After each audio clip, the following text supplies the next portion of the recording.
আসসালামু আলাইকুম। সংবাদে আপনাদের সবাইকে স্বাগত জানাচ্ছি। আমি ফিরোজ তোহা। শুরুতেই সংবাদ শিরোনাম। বাংলাদেশের সর্বশেষ গুরুত্বপূর্ণ আপডেট সংবাদে আপনাকে স্বাগত। শুরুতেই সংবাদ শিরোনাম, পরে বিস্তারিত। শুরুতেই জানাবো, বাংলাদেশের পরিস্থিতি নিয়ে যুক্তরাষ্ট্র গভীরভাবে উদ্বিগ্ন বললেন তুলসী গ্যাবার্ড। যুক্তরাষ্ট্রের গোয়েন্দা প্রধান তুলসী গ্যাবার্ড জানিয়েছেন, বাংলাদেশের পরিস্থিতি নিয়ে মার্কিন যুক্তরাষ্ট্র গভীরভাবে উদ্বিগ্ন। বিশেষ করে বাংলাদেশে ইসলামিক খেলাফত ও সংখ্যালঘুদের উপর হামলার বিষয়টি নিয়ে তিনি সাক্ষাৎকারে সব কথা জানিয়েছেন। এরপর জানাবো, যুবকের পেট থেকে 6টি স্বর্ণের বার উদ্ধার।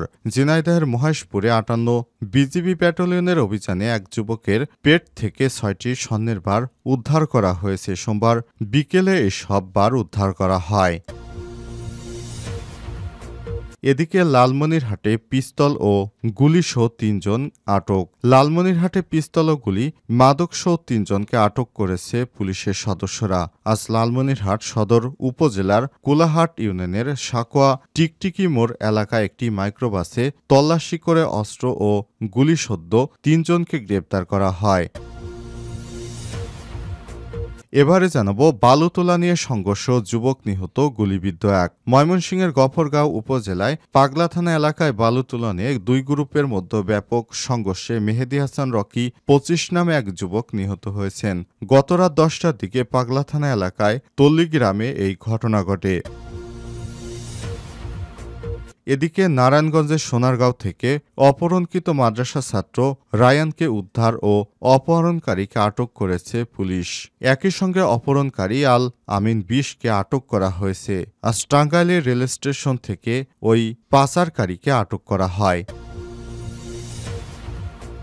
এবং সর্বশেষ জানাবো, বাড়ির ছাদ থেকে আলমগীরের গলাকাটা মরদেহ উদ্ধার। চাঁদপুরের শাহরাস্তিতে নিজ বাড়ি থেকে ফখরুল আলমগীর নামে 35 নামে এক যুবকের রক্তাক্ত মরদেহ উদ্ধার করা হয়েছে। সোমবার রাতে শাহরাস্তি উপজেলার চিতোষী পূর্ব ইউনিয়নের মনিরামপুর গ্রামে এই ঘটনা ঘটে বলে বাবার নাম শহীদুল ইসলাম। পরে বিষয়টি মাইকিং করে এলাকাবাসীকে জানানো হয়েছে। প্রিয় দর্শক, এতক্ষণ শুনছিলেন সংবাদ শিরোনাম, এবারে বিস্তারিত। তবে তার আগে বন্ধুরা, অনুরোধ থাকবে সংবাদটিতে একটি লাইক দিন। এই চ্যানেলে আপনি নতুন হয়ে থাকলে আমাদের সংবাদটি দেখতে দেখতে চ্যানেলটি সাবস্ক্রাইব করে রাখুন। কমেন্ট করে বন্ধুরা আপনার মূল্যবান মতামত জানিয়ে দিন আপনি বিশ্বের কোন দেশ থেকে বা বাংলাদেশের কোন স্থান থেকে আমাদের সংবাদটি দেখছেন এবং শুনছেন। এবারে বিস্তারিত। বাংলাদেশের পরিস্থিতি নিয়ে যুক্তরাষ্ট্র গভীরভাবে উদ্বিগ্ন বলছে যুক্তরাষ্ট্রের গোয়েন্দা প্রধান তুলসী গ্যাবার্ড। যুক্তরাষ্ট্রের গোয়েন্দা প্রধান তুলসী গ্যাবার্ড জানিয়েছেন, বাংলাদেশের বর্তমান পরিস্থিতি নিয়ে যুক্তরাষ্ট্র গভীরভাবে উদ্বিগ্ন। সোমবার ভারতীয় সংবাদ মাধ্যম এনডিটিভি ওয়ার্ল্ডকে দেয়া এক সাক্ষাৎকারে তিনি এই মন্তব্য করেছেন। তুলসী গ্যাবার্ড উল্লেখ করে বলেছেন, বাংলাদেশে ধর্মীয় সংখ্যালঘুদের উপর নির্যাতন ও সহিংসতা নিয়ে যুক্তরাষ্ট্র গভীরভাবে উদ্বিগ্ন। যুক্তরাষ্ট্রের প্রেসিডেন্ট ডোনাল্ড ট্রাম্পের প্রশাসন বিশ্বজুড়ে ইসলামপন্থী সন্ত্রাসবাদকে পরাজিত করতে প্রতিশ্রুতিবদ্ধ। যুক্তরাষ্ট্রের জাতীয় গোয়েন্দা পরিচালক বলেন, হিন্দু, বৌদ্ধ, খ্রিস্টান ও অন্যান্য ধর্মীয় সংখ্যালঘুদের উপর দীর্ঘদিন ধরে চলা নির্যাতন, হত্যা ও নিপীড়নের ঘটনায় যুক্তরাষ্ট্র সরকার প্রেসিডেন্ট ট্রাম্প ও তার প্রশাসনের জন্য উদ্বেগের বড় কারণ। তুলসী গ্যাবার্ড আরও বলেছেন, ডোনাল্ড ট্রাম্পের নতুন মন্ত্রিসভা বাংলাদেশের অন্তর্বর্তীকালীন সরকারের সঙ্গে আলোচনা শুরু করেছেন। প্রেসিডেন্ট ট্রাম্পের নতুন মন্ত্রিসভা এবং বাংলাদেশ সরকারের মধ্যে কেবল আলোচনা শুরু হচ্ছে, তবে এটি আমাদের উদ্বেগের মূল বিষয় হিসেবে রয়ে গেছে। সাক্ষাৎকারে তিনি আরও বলেছেন, এটি অবশ্যই যে কোনো ধর্মের মানুষকে প্রভাবিত করে, বিশেষ করে যারা তাদের গ্রহণযোগ্য ধর্মের বাইরে। তারা এটিকে সন্ত্রাস ও সহিংসতার মাধ্যমে বাস্তবায়ন করতে চান। গ্যাবার্ড আরও বলেছেন, ডোনাল্ড ট্রাম্প এ ধরনের আদর্শ চিহ্নিত করে পরাজিত করবে দৃঢ়প্রতিজ্ঞ। ট্রাম্প এই ধরনের আদর্শকে কট্টর ইসলামপন্থী সন্ত্রাসবাদ হিসেবে আখ্যায়িত করেছেন। যুবকের পেট থেকে 6টি স্বর্ণের বার উদ্ধার।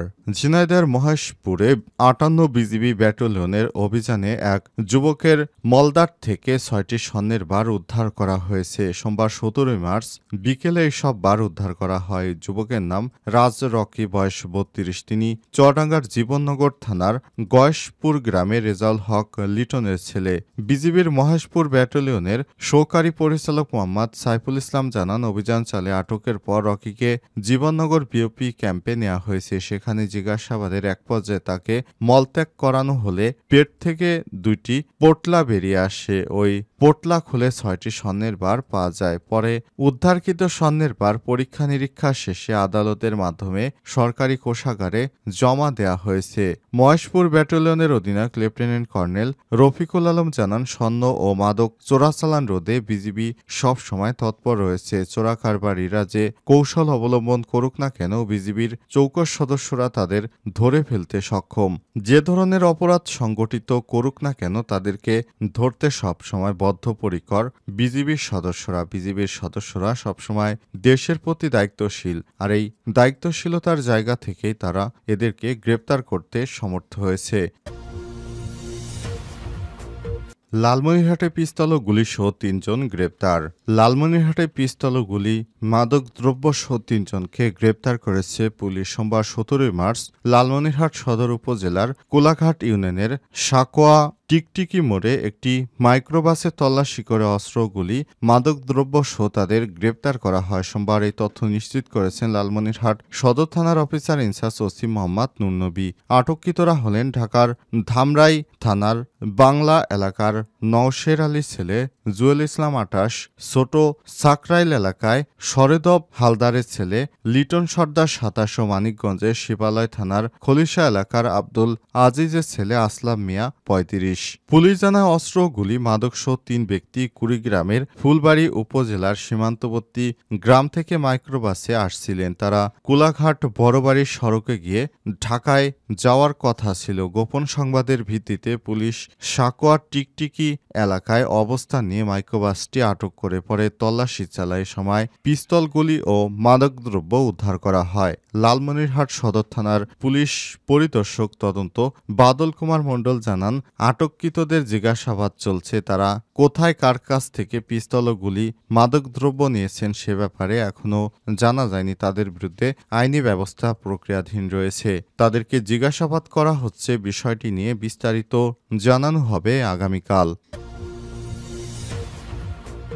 বালু তোলা নিয়ে সংঘর্ষে যুবক নিহত, গুলিবিদ্ধ এক। ময়মনসিংহের গফরগাঁও উপজেলার পাগলা থানা এলাকায় বালু তোলা নিয়ে ২ গ্রুপের সংঘর্ষে মেহেদী হাসান রাকিব ২৫ নামে এক যুবক নিহত হয়েছেন। সোমবার ১৭ মার্চ রাত ১০টার দিকে পাগলা থানা এলাকার তল্লি গ্রামে এই ঘটনা ঘটে। নিহত মেহেদী হাসান রাকিব এই গ্রামের মুজিবুর রহমানের ছেলে। পাগলা থানার ভারপ্রাপ্ত ওসি মোহাম্মদ ফেরদৌস আলম নিহতের বিষয়টি নিশ্চিত করেছেন। পুলিশ ও স্থানীয় সূত্র থেকে জানা গেছে, স্থানীয় ইয়াসিন ও নিহত মেহেদী হাসান রাকিবের সঙ্গে বালু তোলা নিয়ে বিরোধ চলে আসছিল। ঘটনার দিন রাত ১০টার দিকে দুই পক্ষ বালু তোলা নিয়ে সংঘর্ষে জড়ায়। সংঘর্ষে মেহেদী হাসান রাকিবকে ইয়াসিন গ্রুপের লোকজন পিটিয়ে ও কুপিয়ে হত্যা করে। এই ঘটনায় একজন গুলিবিদ্ধ হয়েছে। গুলিবিদ্ধ যুবকের নাম জানা যায়নি, তবে তাকে চিকিৎসার জন্য হাসপাতালে পাঠানো হয়েছে।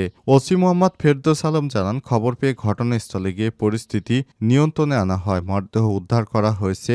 এই ঘটনায় আইনি প্রক্রিয়া রয়েছে বলেও জানান তিনি। উল্লেখ্য, শেখ হাসিনা পালিয়ে যাওয়ার পর সারা দেশ জুড়ে বিএনপির নেতাকর্মীরা আওয়ামী লীগের সেই স্থাপনাগুলো দখল করছে। এজন্য বিএনপির ২ গ্রুপের নেতাকর্মীদের মাঝে মাঝে মধ্যেই এই ধরনের সংঘর্ষের ঘটনা ঘটছে। এতে গুলিবিদ্ধ হয়ে মারা যাচ্ছেন কেউ কেউ।